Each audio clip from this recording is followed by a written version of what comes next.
यही कुछ 4 दशक पहले महज 2 सीटों से अपनी शुरुआत करने वाली भाजपा आज 42 की हो गई। पार्टी के सफर ने कई झंझावत झेले, तब जाकर आज दुनिया की सबसे बड़ी पार्टी के रूप में स्वयं को स्थापित कर सकी, जिसके पीछे तमाम ऐसे नाम हैं जो आज इतिहास के पन्नों में अमर हो गए। 4 दशकों में पार्टी ने लोकसभा में 2 सीटों से 303 सीटों का लंबा सफर तय किया है। अटल आडवाणी की जोड़ी से मोदी शाह की जोड़ी तक पार्टी ने हर दशक में नई उपलब्धि हासिल की। इसमें राम जन्मभूमि आंदोलन ने भी उसकी काफी मदद की, जिसका परिणाम पिछले साल अयोध्या में राम जन्मभूमि पर मंदिर के भूमि पूजन के तौर पर सामने आया। भले ही बीजेपी की स्थापना 6 अप्रैल 1980 की हुई, लेकिन इसका इतिहास भारतीय जनसंघ से जुड़ा है। डॉक्टर श्यामा प्रसाद मुखर्जी ने पाकिस्तान और बांग्लादेश में हिंदू अल्पसंख्यकों पर कथित अत्याचार पर भारत के चुप रहने पर जवाहरलाल नेहरू मंत्रिमंडल से इस्तीफा दिया और 21 अक्टूबर 1951 को भारतीय जनसंघ की स्थापना की। डॉक्टर मुखर्जी के नेतृत्व में जनसंघ ने कश्मीर को विशेषाधिकार देने का विरोध भी किया।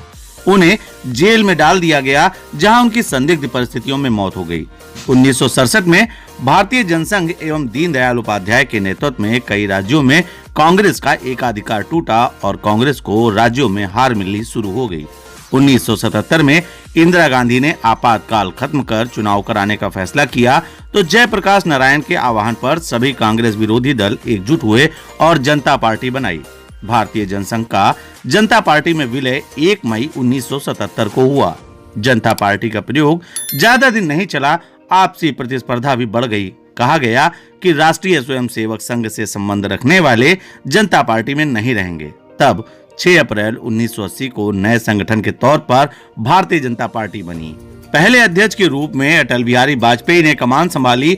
1984 के लोकसभा चुनावों में इंदिरा गांधी की हत्या की वजह से कांग्रेस के पक्ष में सहानुभूति की लहर थी और भाजपा सिर्फ 2 सीटों पर जीत हासिल कर सकी। 1989 में बोफोर्स और अन्य मुद्दों के चलते भाजपा आगे बढ़ी और तब उसके पास 85 सीटें थी। इसी साल पार्टी ने राम जन्मभूमि आंदोलन को समर्थन दिया। लाल कृष्ण आडवाणी ने सोमनाथ से राम रथ यात्रा शुरू की। इसके बाद तो पार्टी को मिलने वाला समर्थन बढ़ता ही गया। उस समय के मुख्यमंत्री लालू प्रसाद यादव के आदेश पर आडवाणी को बिहार में गिरफ्तार कर लिया गया। आंदोलन ने जोर पकड़ा तो 1991 में पार्टी की सीटें बढ़कर 120 हो गई। 1993 में उत्तर प्रदेश, दिल्ली, राजस्थान, हिमाचल और मध्य प्रदेश में भी भाजपा के वोट बढ़े। 1995 में आंध्र, कर्नाटक, बिहार, ओडिशा, गोवा, गुजरात और महाराष्ट्र जैसे राज्यों में भी कमल खिला। 1996 में भाजपा ने 161 सीटें जीती और लोकसभा में सबसे बड़ी पार्टी बनकर उभरी। अटल बिहारी वाजपेयी प्रधानमंत्री बने, पर बहुमत नहीं होने से 13 दिन में ही सरकार गिर गई। 1998 के मध्यावधि चुनावों में भाजपा ने सहयोगी दलों के साथ एनडीए बनाया और सत्ता में आई। 1999 में अन्ना द्रमुक ने समर्थन वापस ले लिया और एक बार फिर से सरकार गिर गई। अक्टूबर 1999 में एनडीए ने 303 सीटें जीती और स्पष्ट बहुमत हासिल किया। बीजेपी 183 सीटें जीतकर सबसे बड़ी पार्टी बनी थी। 2004 में वाजपेयी के नेतृत्व में इंडिया शाइनिंग का नारा दिया गया, पर यह नारा चला नहीं और कांग्रेस के 222 की तुलना में उसे मात्र 186 सीटें ही मिली। 2009 में भाजपा की सीटें घटकर 116 रह गईं। 2014 में भाजपा ने नरेंद्र मोदी के नेतृत्व में 282 सीटें जीती और 543 में से एनडीए ने 336 सीटों पर जीत हासिल की। मोदी 26 मई 2014 को देश के 15वें प्रधानमंत्री बने। 1984 के बाद पहली बार किसी पार्टी को लोकसभा में बहुमत मिला था, जिसके बाद भाजपा ने 2019 में 303 सीटों पर जीत हासिल की और इतिहास रच दिया।